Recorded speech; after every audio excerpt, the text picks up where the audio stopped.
So you've gone to the raw, what do they call the filthy 50s? Screaming 50s. Into the 60s. How far south is Mawson? Is it in the 70s? Well, Mawson is just a little bit south of the Antarctic Circle. And the Antarctic Circle's at 66 degrees, 30 minutes. I was just thinking, does it get calmer as you get closer to the continent, at the Antarctic continent? Yes, it does. Okay. Eventually you get to the pack ice. Yeah. And that's just floating bits of ice. Yeah. Each year, the ocean freezes to something like 200, could be as much as 200 miles out to sea. From the mainland? From the mainland. Okay, 200 miles, okay. In fact, the Antarctic doubles in area in winter, if you count the sea ice as an area. So it's like it's pulsating. If you look at it over time, it's pulsating with ice, isn't it? That's right. Wow, that's incredible. It is incredible. And then when summer comes, that cracks up and forms chunks of ice that just float around the ocean, which is a huge shipping hazard. Yeah. And historically it's been a huge. Just recently we heard the story of Shackleton's ship, Endeavour. Yeah. It was crushed to bits and sunk in the pack ice. Yeah. So that's why they had to leave it and try and get back to some sort of civilization in South Georgia and things like that. Yeah. Now the Nella is designed to withstand the pressures of pack ice. So it wouldn't be a problem, except it could be difficult or sometimes impossible for the boat to actually move. So I suppose the question is, you're on this trip. This is like, it's endless.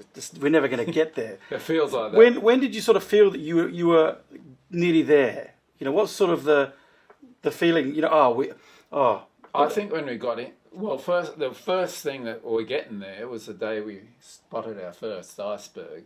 There was actually a sweep between the crew and the passengers. The day and the time of day when the first iceberg is spotted. And I didn't win it. Oh, wow.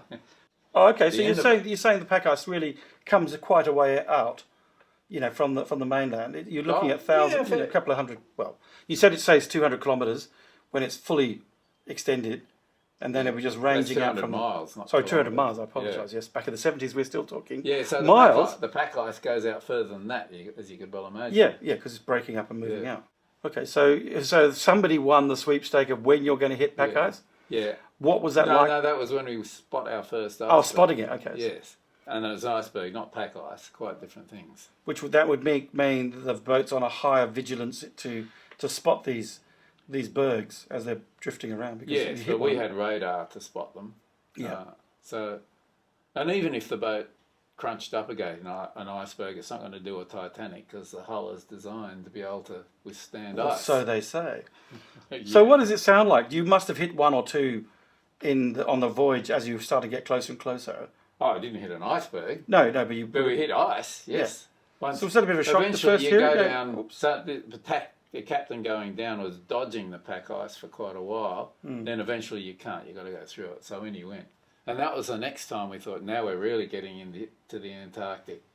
I remember the time we were sitting in the mess eating, then all of a sudden this great right up the boat. Is it a thud and a scratch and a boom? Yeah. I bet you all went for the lifeboats then, didn't you? Yeah, we thought have we entered an atomic testing site or something? It was that intense. It was very intense. Yeah.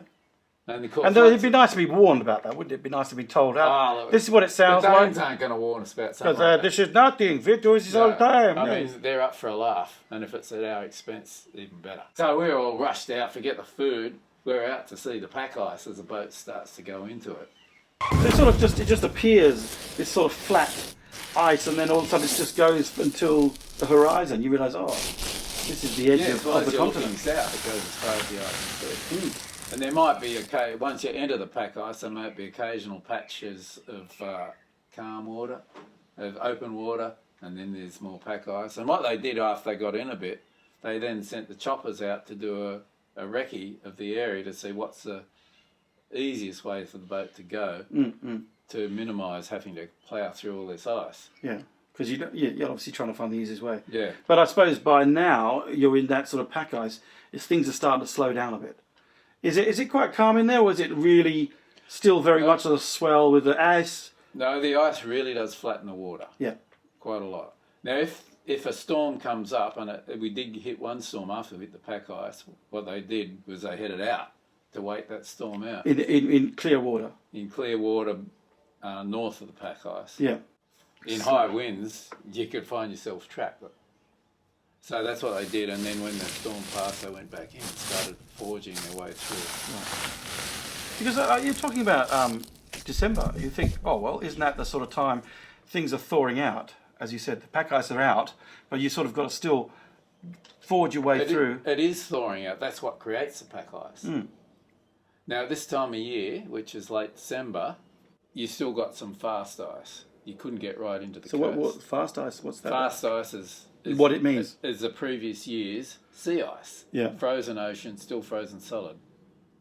The pack ice is the parts of that ice that's smashed up, grinded up with all the swells from the ocean. Mm. And there's chunks of ice of all various sizes, which is the pack ice. Right.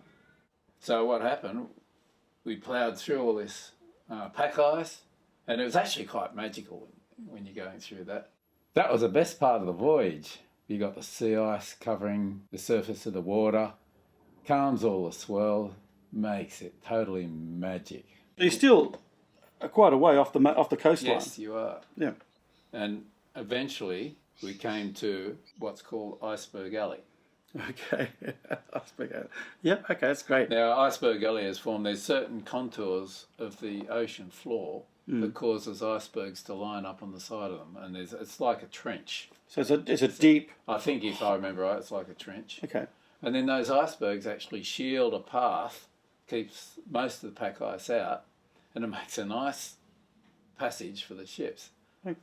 Now, we hit December 25th, 1975. Oh. We went down Iceberg Alley, the one closest to Mawson, Yep. and it was just brilliant. Icebergs lining, imagine, heralding us into this new Antarctic environment. Beautiful, calm day. We were getting into the time of the midnight sun. So a very long day, very long daylight. Yeah. And it was just brilliant. Glorious, I think. It was glorious. Yeah, and of course sunsets there last a long time. So here you're moving into the base, Mawson base. You've got this icebergs lining your way, heralding you in. What sort of temperature are we looking at? What's it feel like?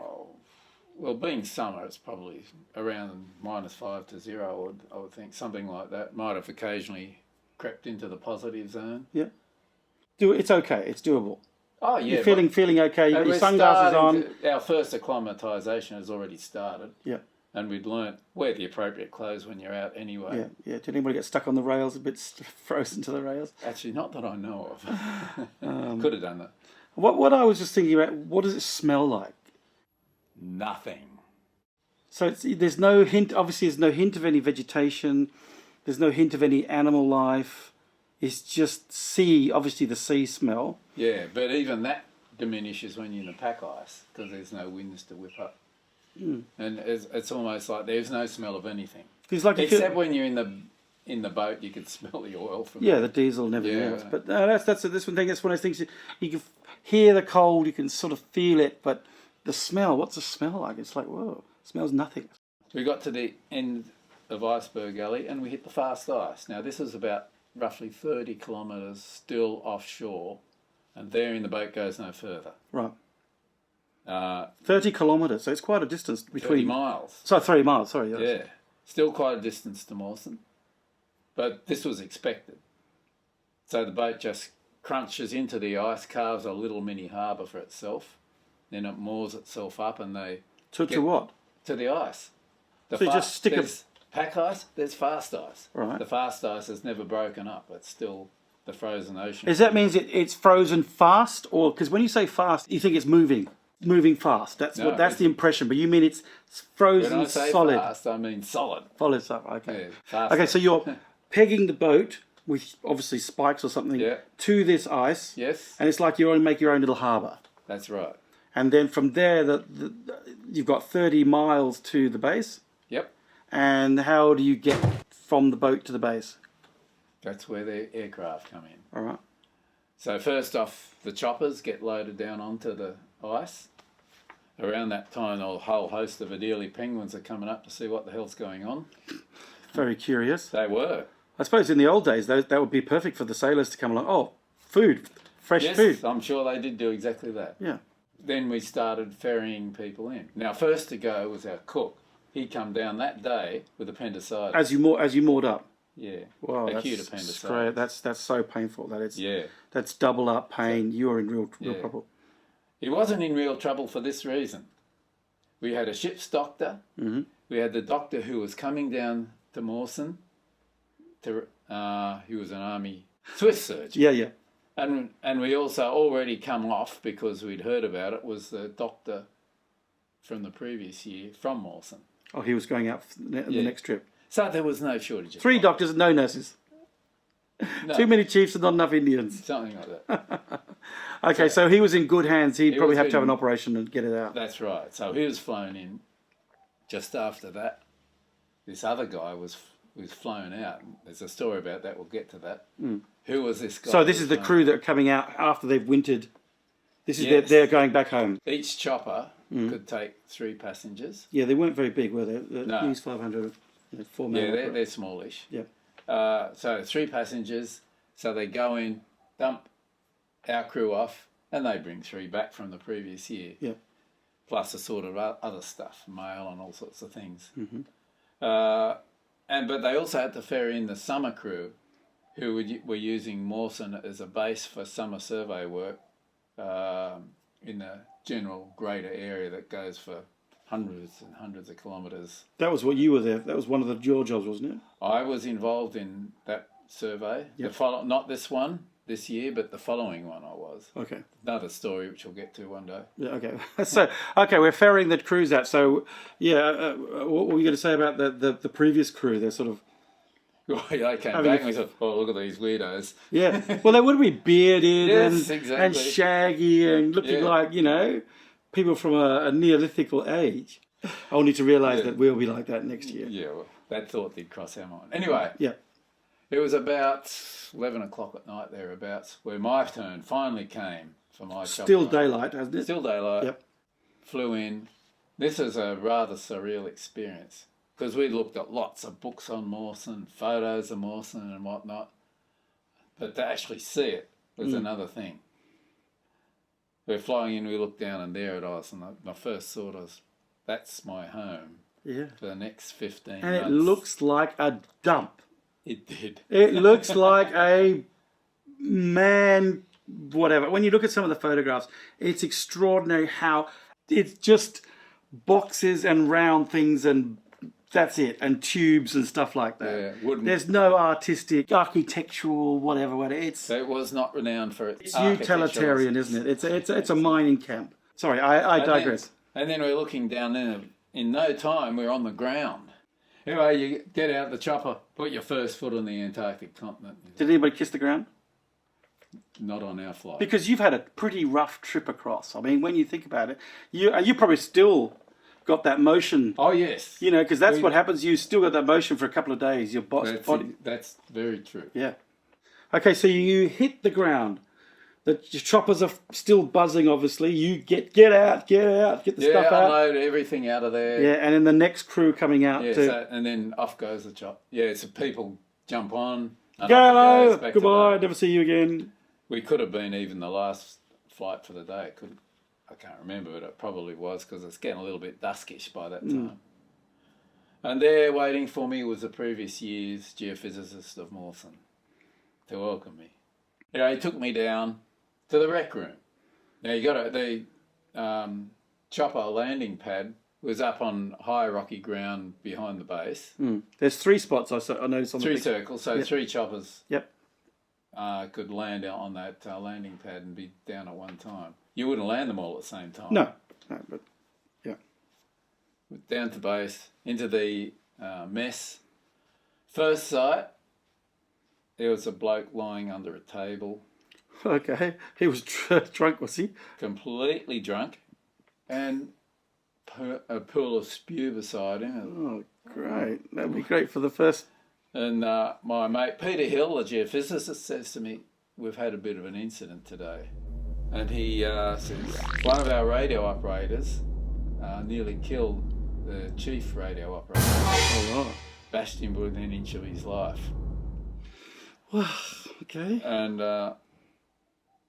the guy lying on the ground was another one of the radio operators. Oh, so there are 3 of them involved. Spew and the other 2. Yeah, they could. Well, yeah, there's about 5 operators altogether, I think, if I remember right in those days. And they just told this guy, they said, "You will be on the first chopper out of here, or we will kill you." Oh, great. He was on the first chopper out. Sounds And that like- was that guy I saw when we first landed and the first chopper came back. He was on it. All right.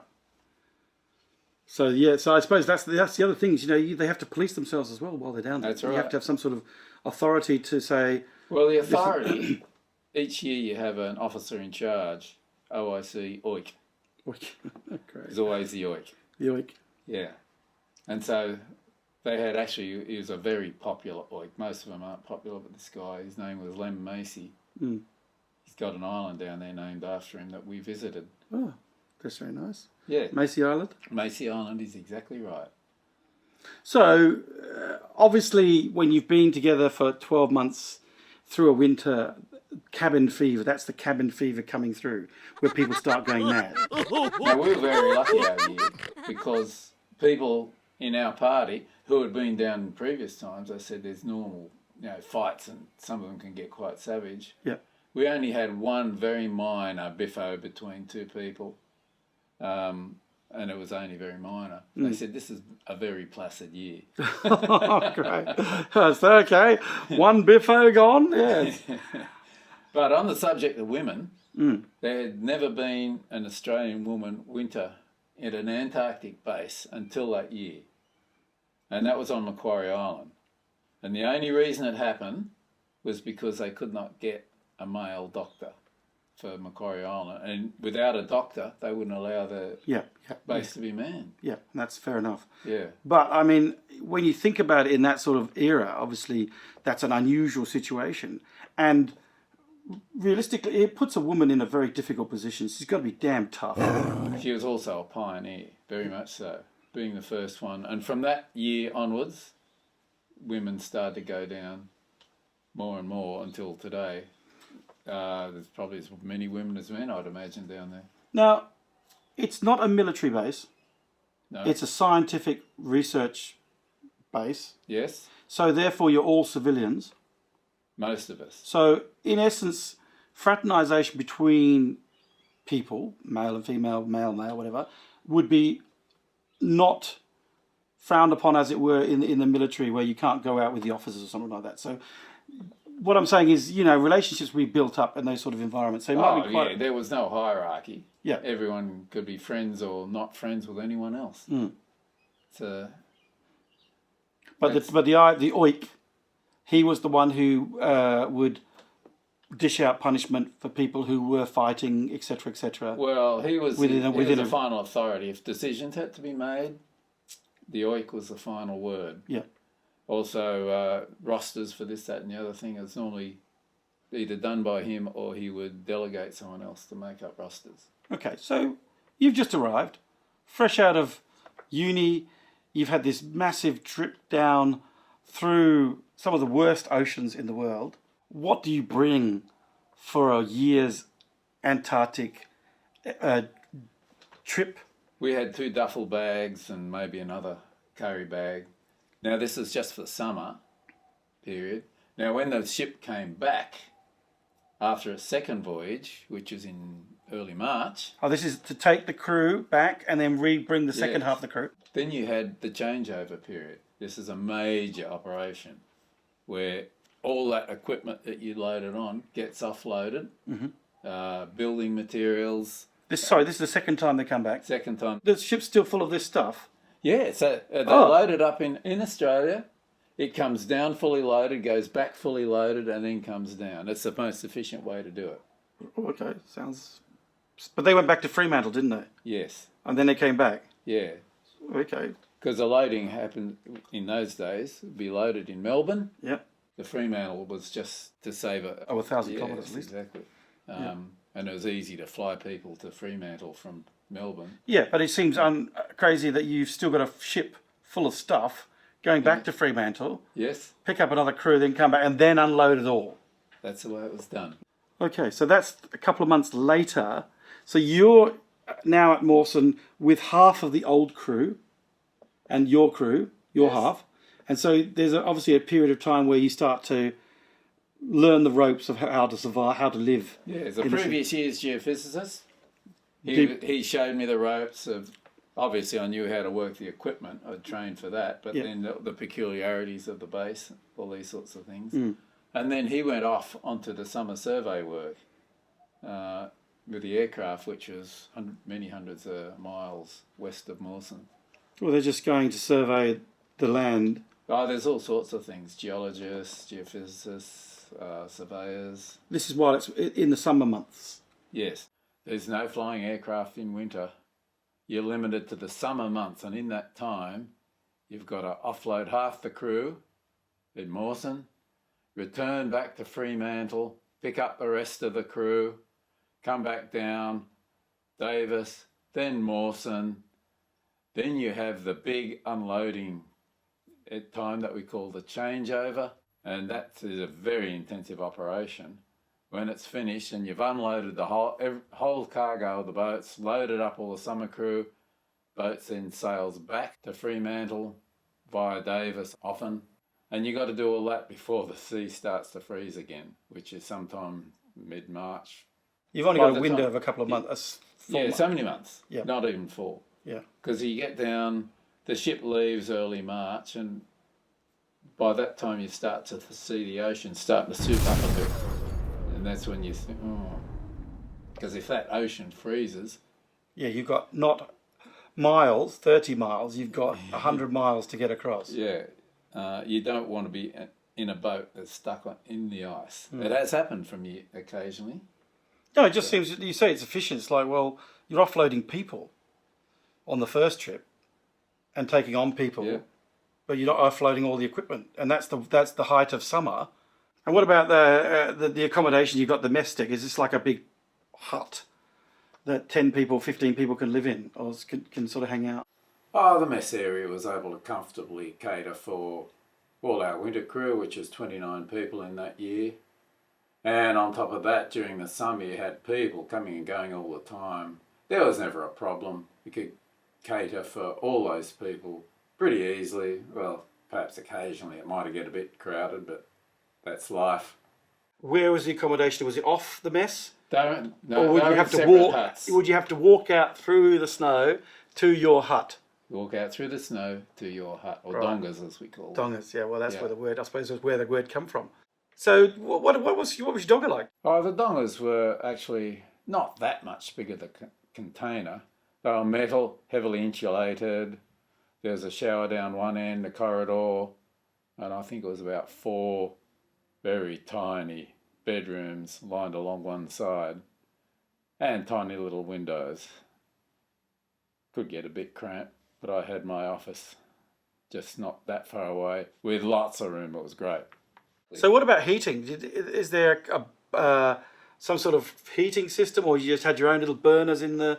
We had a heating system because there was the generators from the powerhouse and piping going through most of the buildings, not all of them, and they would run through, the heaters. And they gave basic heating, which would take the edge off things. If you needed more, most of the places, including my hut, also had a kerosene heater. Yeah. And we used aviation fuel. Oh, cool. Yeah, it's a bit of an slow overkill. Burn, no. But the aviation fuel had a life expectancy. What was the first night like when you're down there? I mean, the sky must have been something else to think about. You've got no man-made objects lighting, except obviously the base, for thousands of miles. Well, as you'd expect, it was a bit surreal to think I'm actually now sleeping on the Antarctic continent. Amazing. So we've made a trip from Melbourne across the Southern Ocean through the pack ice to Mawson. We've landed at Mawson on a helicopter. His first night was uninteresting. The dogs howled. Apart from a near murder, Well, that's right. Yeah, near murder, which little is things like, like that. yeah, Murder She Wrote down, Yeah. down Midsummer Night Murders. So I'd like to say thank you very much, Phil Wolter, for that was an extraordinary trip that could take us there. Really, you really start to feel what it was like. Yes, and I'm very pleased to be able to share this experience with you and other people. And you actually have written a book based on these experiences, haven't you? Yes, I have it in draft form. And cut.